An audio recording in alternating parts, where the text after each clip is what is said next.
and today I'll be discussing a short orientation on PNPKI application. First, ito yung mga requirements, PNPKI application form, PNPKI course, and dapat sinicertify ng personnel officers or HR units yung mga requirements na to. Before that, let me share again my screen para dun sa itsura ng PNPKI application form.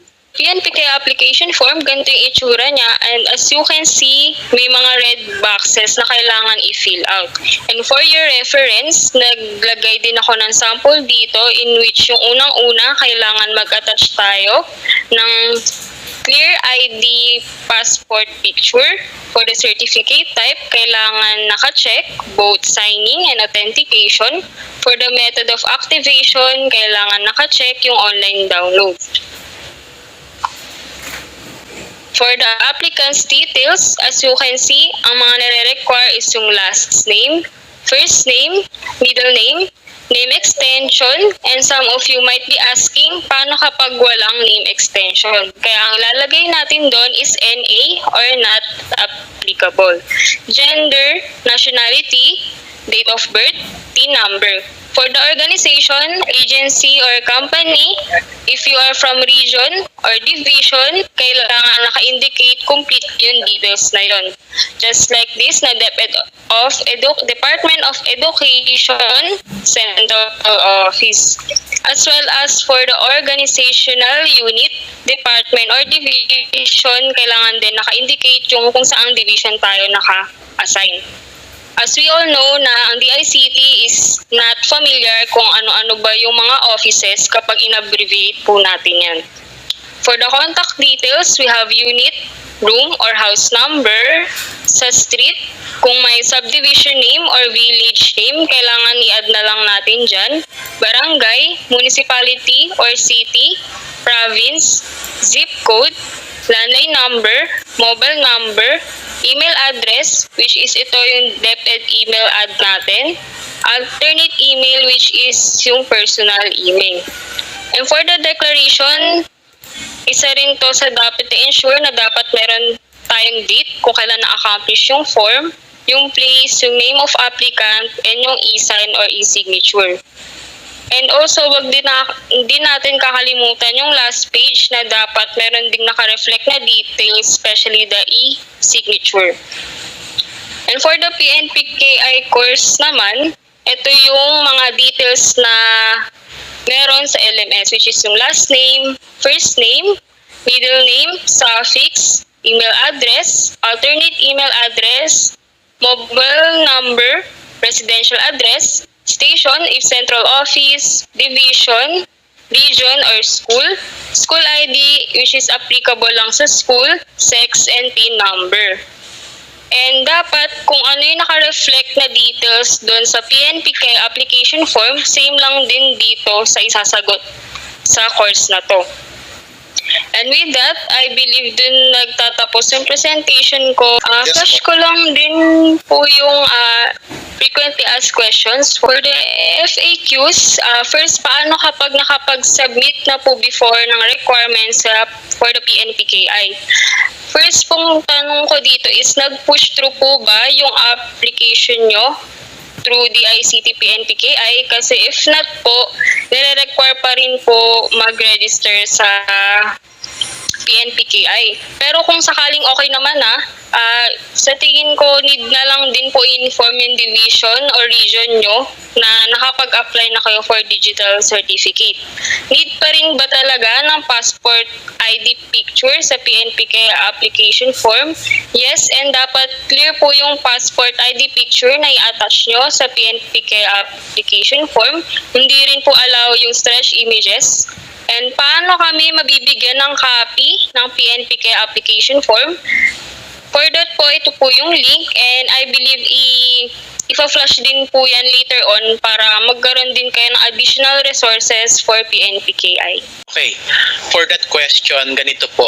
Ang COMELEC po kasi ang nag-require na magkagamit na po ng digital signature sa susunod na eleksyon. So, doon po sa mga magsiserve sa election, COMELEC po ang o-orient sa inyo or magte-train po sa inyo kung ano po yung pagbabago sa sistema ng eleksyon for next year. At doon po nila din ipapakita ang paggamit po ng PNPKI Digital Certificate for your digital signatures po. Maraming salamat. Another question from Anonymous. Paano po isubmit yung form? Okay, Ninya?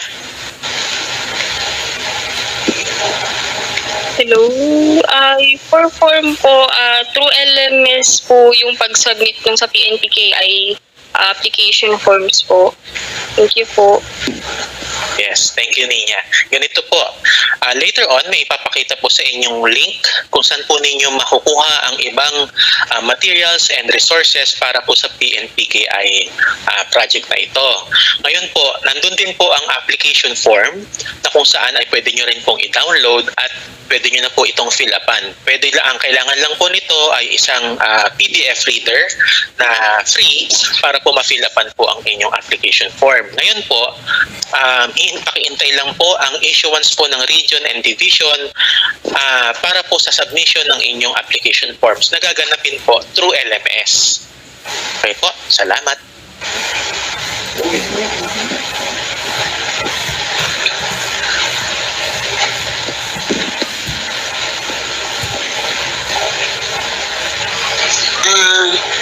Another question po from Anonymous. Clarification lang po, para saan po ang certificate ng PNPKI at ano po ang meaning niyan?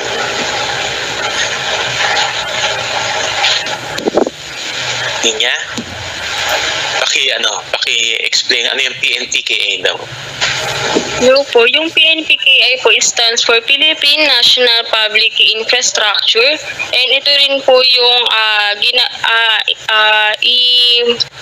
binigay na instruction na COMELEC na gagamitin para dun sa magsiserve sa election. Pero kung sakaling hindi po kayo magsiserve, yung PNPKI po is magagamit din nyo rin sa ibang bagay, like sa mga documents, particularly dun sa mga important documents na hindi na rin kayo i-require ng original sign for safety purposes po. Thank you po. Opo. So, dagdagan ko lang. Later on po, yun nga po, magkakaroon din po ng issuance kung pati po yung guidelines kung saan po magagamit ang ating digital signatures. So, ito po ay hindi lang para sa eleksyon, hindi lang po ito para sa procurement. Ito po ay magagamit natin later on pati po sa financial documents at kung ano-ano pa na ginagamitan natin ng official signatures po. Salamat. Okay, another question from Anonymous. Kailan po available ang PNPKI course sa LMS?